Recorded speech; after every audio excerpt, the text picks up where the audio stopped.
Shalom, salam damai di dalam Yesus Kristus. Kita bersama lagi di dalam renungan harian kita. Pada hari ini kita berdoa, Bapa di sorga, berkati kami saat mendengarkan, mempelajari firman Tuhan ini, agar kami mengerti apa yang Tuhan maksudkan di dalam kehidupan pribadi kami. Dalam nama Yesus, amin.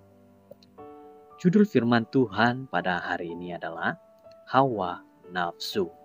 Dan ayat renungan Galatia 5 ayat 24, mereka yang menjadi milik Kristus Yesus telah menyalibi taib manusia beserta hawa nafsu dan keinginannya. Setelah memberikan kita satu senarai yang Dia panggil sebagai kelakuan tawi manusia atau perbuatan daging, sekarang Paulus memberikan kita satu senarai buah roh sebagai perbezaan. Dan kemudian diakhiri dengan teks hari ini. Kita semua mempunyai peperangan untuk melawan kecenderungan semula jadi, selera dan hawa nafsu yang tidak suci. Untuk memenangi peperangan ini, kita harus membuat keputusan yang mutlak, teguh, dan tidak boleh ditarik balik untuk menyerahkan hati serta kehendak kita kepada Kristus, supaya Dia akan menyucikan bukan saja dosa-dosa kita, tapi juga setiap kecenderungan kita terhadap dosa. Kita perlu membuat keputusan itu setiap hari, dan kadang-kadang banyak sekali sepanjang hari sementara godaan-godaan timbul. Adalah tidak mustahil bahwa kita akan tawar hati apabila kita gagal, apabila kita coba untuk mengalahkan dosa dalam kekuatan kita sendiri dan bukannya bergantung pada kuasa Tuhan. Atau apabila kita gagal untuk bekerja sama dengan Tuhan. Filipi 2 ayat 12 dan 13. Kita juga mungkin akan menghadapi bahaya berputus hati, berpuas hati dengan pencapaian masa kini.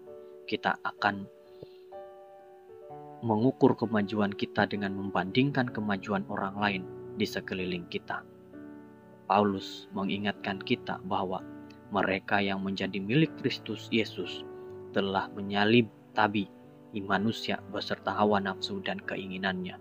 Sebagaimana Ellen White menuliskan kepada orang muda, apabila dia ditutupi dengan pakaian kebenaran Kristus, kita tidak akan mempunyai rasa suka terhadap dosa.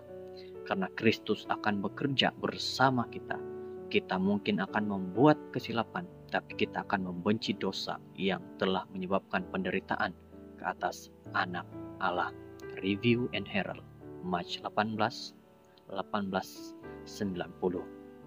Adalah sangat menawarkan hati untuk mengetahui bahwa peperangan dalaman kita dengan dosa tidak akan menjadi lebih mudah. Begitu juga ia tidak akan berhenti sampailah Yesus datang kembali untuk kita. Itulah sebabnya mengapa pergelutan akhir yang kita panggil kesusahan Yakub akan menjadi kesengsaraan mental yang lebih besar. Tertanya-tanya, apakah kita telah mengakui setiap dosa dalam hidup kita? Jelas sekali. Perkara pertama ialah kita harus hidup sedemikian rupa sehingga kita tetap dekat kepada Yesus, supaya Dia boleh membantu kita untuk mengatasi dosa kita, supaya kita akan bertumbuh membenci dosa. Kedua, apabila kita jatuh dan mungkin memang kita mungkin akan jatuh, kita harus memohon pengampunan agar Dia boleh meneruskan proses penyucian dalam diri kita. Bapa, tolong bantu aku melawan peperangan ini. Selamatkan aku daripada putaran dosa yang membawa ke bawah, dan tetapkan kakiku di atas dasar yang kukuh, supaya aku tidak akan pernah jatuh lagi. Aku mau menjadi milik-Mu hari ini dan selalu. Pelajaran renungan kita mengatakan bahwa jauhkan dosa, agar hidup kita, keluarga kita akan hidup di dalam nama Yesus Kristus, dan kita akan membenci akan dosa. Tuhan memberkati. Kita berdoa. Bapa di sorga, terima kasih dengan nasihat-Mu hari ini. Satu nasihat yang begitu baik. Kami serahkan hidup kami kepada-Mu dalam nama Yesus. Amin.